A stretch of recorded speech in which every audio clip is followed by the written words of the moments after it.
U.S. Defense Secretary Mark Esper warned that U.S. alliances, including the future of NATO, were in jeopardy if European countries went ahead with using Chinese Huawei technology in their 5G networks.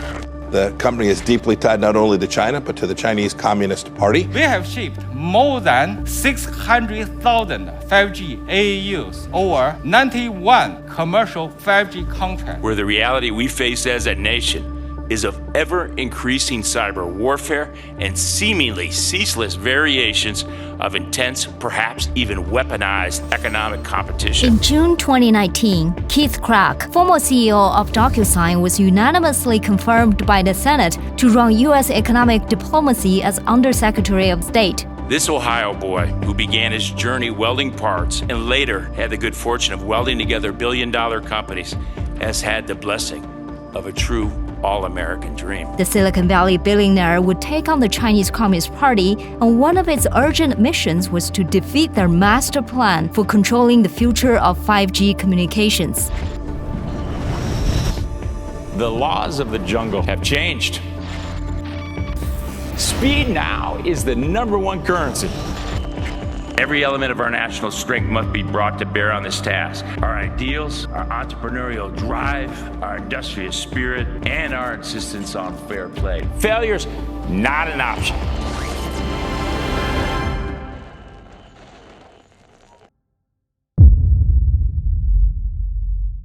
Welcome to a very special edition of Zooming in China. I'm Simone Gao.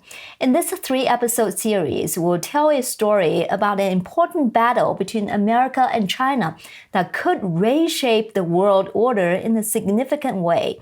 It started from Huawei, China's biggest telecommunications company's ambition to take over the future of 5G communications.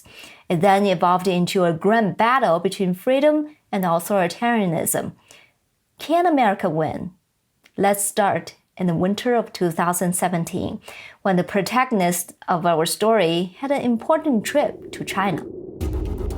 On December 6, 2017, China's southern port city Guangzhou held its much-anticipated Fortune Brainstorm Tech International Conference. It is a meeting for the world's top technology leaders to discuss major trends and build business relationships with China. 5 of China's Politburo members attended the meeting and gave speeches. Also there was DocuSign's then CEO Keith Krach on his way to building a $40 billion global powerhouse. At the time, like many big CEOs, Krach was exploring whether China should be part of its DocuSign empire. After all, this is one of the biggest consumer markets in the world. However, the conference had an unexpected impact on Mr. Krach.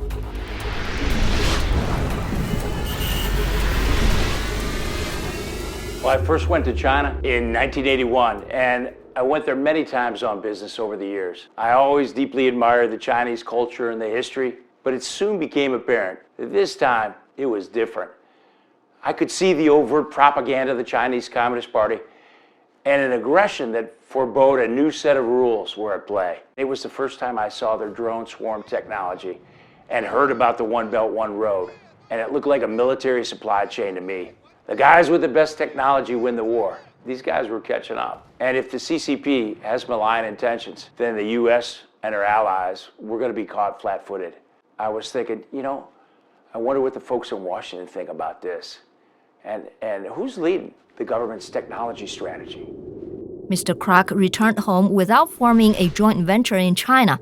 Instead, he felt he needed to share firsthand with the officials in Washington, D.C. what he had seen and to see if the U.S. and its allies had a plan. He flew the following week to D.C. and, never being involved in politics, visited his only acquaintance in town, Vice President Mike Pence, when Mr. Krach was chairman of Purdue University. I knew no one except for VP Pence because I hired I knew him when he was the governor of Indiana. And I hired the governor of Indiana to be the president of Purdue, Mitch Daniels. He was former director of OMB. I went out to Washington. I just wanted to see if they knew what was going on. And I told him what I saw. And he goes, have you ever thought about serving your country? And my response was, that's a dream I never knew I had. He goes, can you move? I go, I can move anywhere in the world. Mr. Krach grew up in a small town in Ohio. His father was a German immigrant who owned a small business. I was working in my dad's 5-person machine shop. Actually, the first job was cleaning the sinks, cleaning the toilets. You know, then I worked up to being a welder, and then I worked up to working on the machines. The big customers were the automotive companies, and when their business went down, ours just went absolutely flat. And I remember a year where it was just my dad and me, we were the only employees. And to watch how tough that is, but also to watch his resiliency in terms of that. His father dreamed that he would get some college knowledge and return as an engineer to help him grow the machine shop into a big company of 10 employees. While Krach did become an engineer, he never went back to work with his dad in Ohio. He went to work for the biggest company in the world at that time, General Motors, which his father has taken to calling Generous Motors after they gave Krach a full-ride scholarship to Purdue University and Harvard Business School. Upon graduation, Krach went to GM where they put him on the executive fast track, but Krach eventually left GM for Silicon Valley and embarked on a journey to build massive corporations one after another. This is such an incredible journey that you went through. At age 26, you became the youngest VP in General Motors history, co-founded GMF Robotics to become the world's biggest industrial robot manufacturer. Then you left GM to help run a Silicon Valley startup and later sold it for $500 million. Then joined Benchmark Capital to found the first B2B e-commerce company, Ariba, and grew it to $40 billion. And before you became Undersecretary of State, spent 10 years growing DocuSign into a $40 billion powerhouse. So for most of us, if you land a job as VP of GM at age of 26, you are set. Why leave and start over and over again in Silicon Valley? Well, Simone, my friends thought I was crazy leaving Mother General Motors back then. And you can imagine what a dream come true it was. Something happened while I was running that robotics unit, making all those trips out to Silicon Valley. You know, in my eyes, Silicon Valley was the West Point of capitalism. And the objective of the game was to reinvent everything, innovate at scale. It was also a land where failure is recognized as the best teacher. And I had tasted failure right out of the gate. And that scary failure taught me a tremendous lesson about the importance of values like integrity and trust. You know, I learned not to be afraid to jump in water over my head. And even though it's scary, it's also an adrenaline rush. And after a while, it becomes fun. And it's even becomes addicting. And when you become addicted to it, you just have to disrupt and challenge the status quo wherever you are, whatever you're doing. And I don't know, maybe that's the first step to becoming a transformational leader. In 2019, the nation's capital did need disruptors. He was sent over to the State Department and later nominated to run economic diplomacy for the United States. As the Undersecretary of State, he knew his focus would be China. I fully appreciate the enormity and gravity of this role, especially in a time where the reality we face as a nation is of ever-increasing cyber warfare and seemingly ceaseless variations of intense, perhaps even weaponized economic competition. Our rivals are playing the long game, and they're playing for keeps. A four-dimensional game of economic, military, diplomatic, and cultural chess with little respect for human rights, intellectual property, international law, transparency, the environment, or sovereignty of nations. In order to prevail, we must play the game better and take economic statecraft to the next level. There is no substitute for American diplomacy. To Krach, the battle to gain economic fairness is also personal. Growing up in Ohio, I was brought up with good old-fashioned Midwestern values. If you were honest and you worked hard enough, any dream you had could come true. And my childhood experience in a machine shop gave me a love for manufacturing. And my dad would always explain how vital small companies like his were to American industry because they were the heart and soul of the U.S. economic engine. My dad taught me that the key to America's manufacturing prowess was fair competition in the marketplace. That drives productivity, which increases the standard of living. He would always say, this is the beauty of free enterprise. Over the years, it was painful for me to watch the devastation of the manufacturing business in the Midwest. Then I could see China Inc.'s weapons of mass production using state subsidies, currency manipulation, all kinds of things that systematically targeted one industry after another. When you've got to do that joint venture in China to have access to the big market, coercive forced tech transfer just happens. And when you build a plant, that means not only handing over the blueprints, but also the process engineering know-how as you train their workforce. I believe in the beauty of the free market system, but when somebody comes in the market and doesn't play fairly by the rules, then the market is no longer free. The rise of Huawei was the fulfillment of decades of careful planning. Supported by the CCP, Huawei benefited from state protection against foreign competitors, billions in funding from the Chinese government, as well as forced technology transfers and well-documented instances of outright technology theft. Huawei leadership and the CCP spent years maneuvering the company into this position. Huawei was founded in 1987 by Ren Zhengfei, a veteran of the People's Liberation Army's engineering corps. Many of the company's crucial first contracts were with the Chinese army. As Huawei grew, it benefited from both state support and forced technology transfers from foreign companies. And several cases of technology theft also drove the company's rise, including the well-documented theft of router software from Cisco. Washington officials from both parties feared that Beijing could control and even deny the US and its allies access to the 5G networks that make global commerce and the projection of military power possible. By early 2020, the world was convinced it was too late to prevent 5G vendors sponsored by the Chinese Communist Party from dominating the next generation of global telecommunications. In January 2020, the UK's decision to allow Huawei into its 5G network sparked tensions between London and the Trump administration.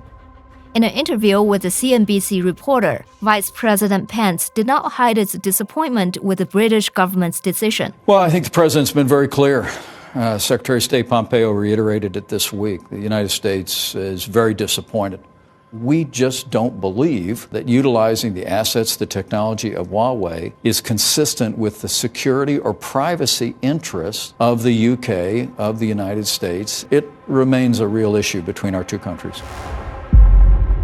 It was clear that both sides of the aisle were united on the urgency of the Huawei threat, particularly on February 14th when House Speaker Nancy Pelosi echoed Vice President Pence during a heated exchange with the People's Congress of China leader at the 2020 Munich Security Conference. This is so predictable. I don't know why it's not so self-evident to everyone that you do not want to give that power to an entity created by the People's Liberation Army to have that line of communication, 5G, dominated by an autocratic government that does not share our values. Hello, I'm from the National People's Congress of China. My knowledge of how the world works is that technology is a tool.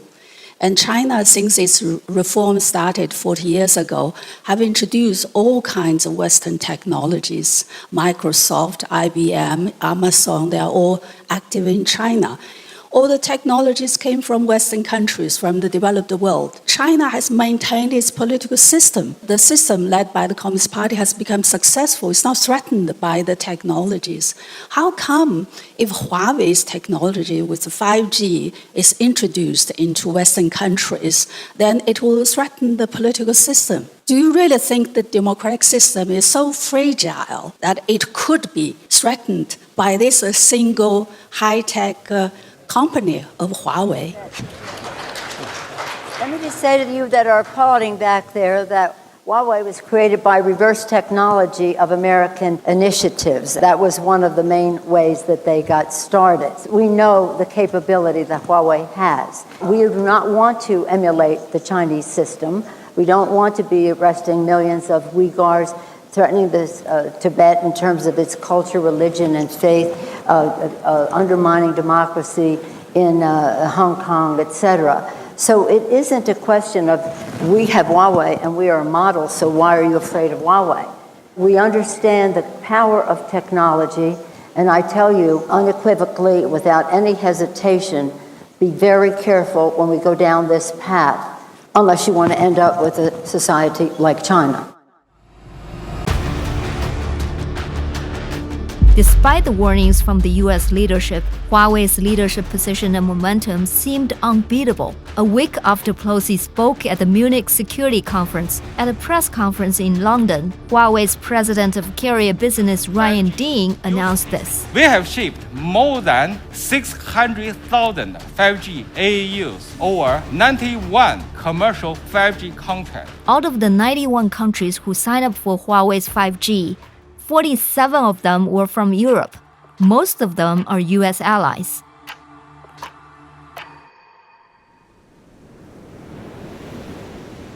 They have been talking about this threat of Huawei for a long time. Why didn't it work? Why didn't the allies listen to them? You know, it was interesting because I remember when I first came into government, just a little over a year and a half ago. And they said, hey, you got to go over to the Italian embassy, your counterpart's there, the economic minister, and we want you to have a pull aside and have the 5G talk with them. I go, well, what's the 5G talk? And they said, well, tell them don't buy Huawei. I go, well, that's the stupidest thing I ever heard. I go, where I come from in Silicon Valley, you don't even mention your competitor's name. Somebody says, don't buy that. You go to your chief of staff. Hey, check out Huawei. It must be pretty good. So we based it on internationally, accepted trust standards. That was really the key point. And I think up to this point, the Americans were going over and banging on the tables and saying, don't buy Huawei. Nobody likes to be told what to do. Upon realizing America's prior 5G diplomacy was flawed, Keith Krach did something that was unprecedented in Washington, D.C. What we said is, well, let's just treat all these countries and all these telcos as customers. And the customer's always right. In order to serve the customers better, Keith insisted that his team first go on a listening tour, conducting dozens of bilateral meetings with international counterparts.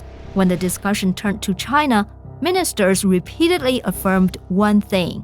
Foreign ministers, economic ministers, finance ministers, their deputies, more than 60 bilateral meetings with my foreign counterparts. And it seemed like almost all the countries were terrified of China. Nobody even wanted to use the words China or Huawei. The big aha came when I asked about their relationship with China. And they'd say, well, they're an important trading partner for sure. But then they'd lean in and they go, but we don't trust them.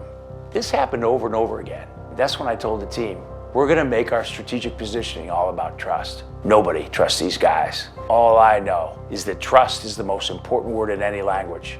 Trust is the basis of every relationship, business, personal, or otherwise. And, if you ask me to sum up DocuSign in one word, it's trust. Krach's pattern recognition told him it all boiled down to trust.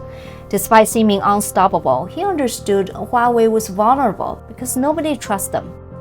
Krach had a proven track record of transforming industries by constructing global networks at massive scale. He had used the same playbook for the past 40 years, disrupting high-tech markets.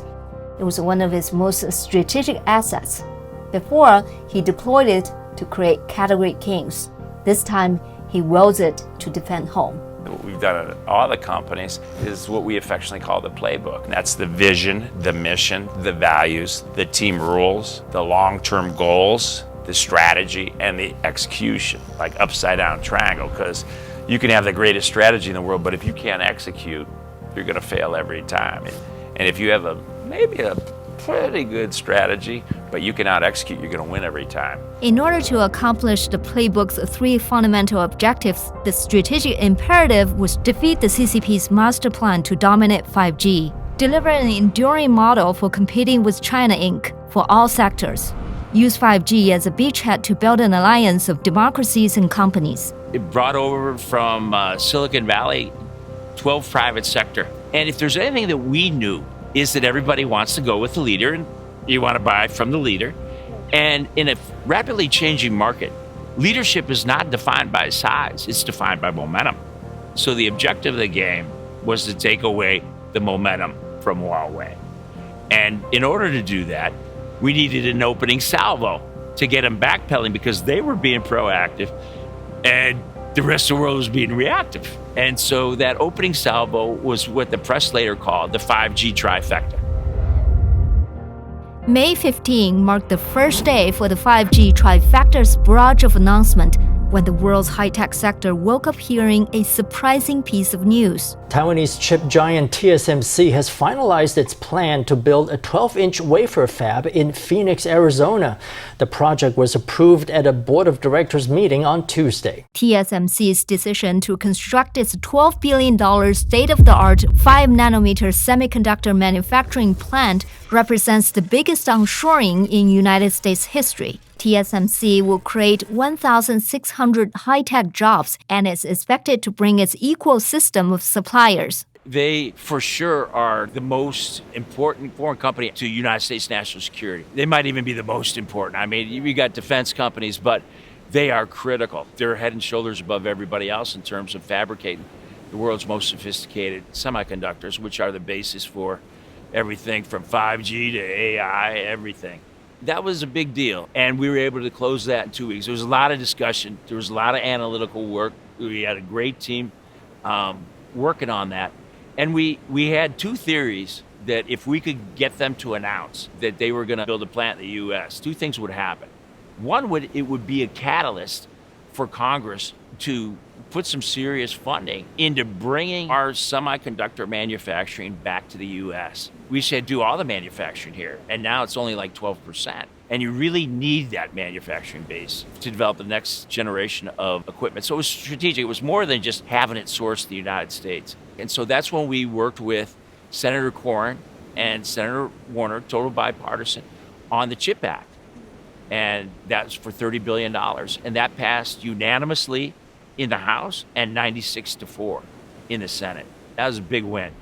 The second theory that we had was that it would be a catalyst to get the other semiconductor companies to onshore.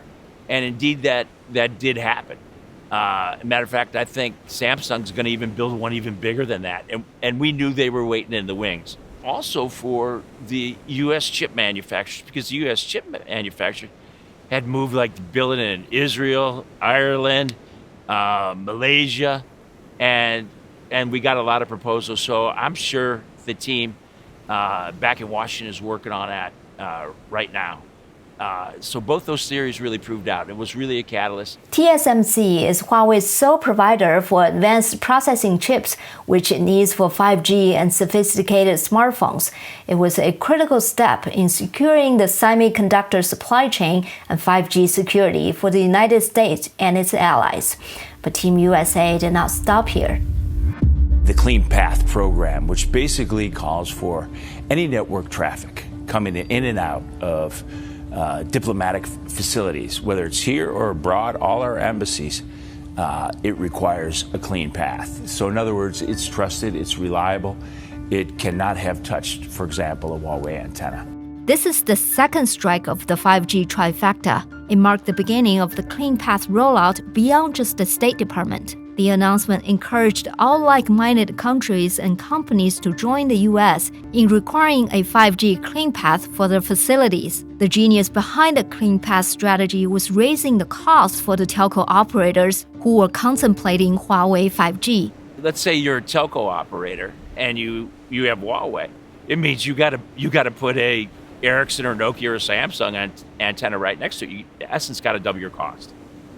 And so that was raising the cost for the telco operators. You know, if we could have done it for all United States, we would have, but we could only start with what we could control, and that was the United States State Department. Now I think you'll see it roll out with all the different U.S. agencies. We got some countries to come on board as well. So it's getting up to a critical mass of network traffic. News just breaking now on Huawei. Reuters is reporting that the Trump administration will further tighten restrictions on the Chinese company. That report says the Commerce Department will move to prevent Huawei from obtaining semiconductors without a special license. That includes chips made by foreign firms developed or produced using U.S. software or technology.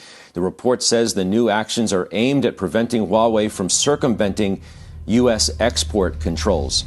This is the third prong of the 5G Trifecta. By teaming up with the Commerce Department again, the State Department team succeeded in blocking Huawei's access to advanced semiconductors required for 5G and sophisticated smartphones. It would be so successful that Huawei was forced to sell their smartphone business used with 5G. 6 months later, Up to this point, we were just focusing on the U.S. semiconductor companies don't ship, but they were getting semiconductors, particularly from TSMC and other countries, Samsung.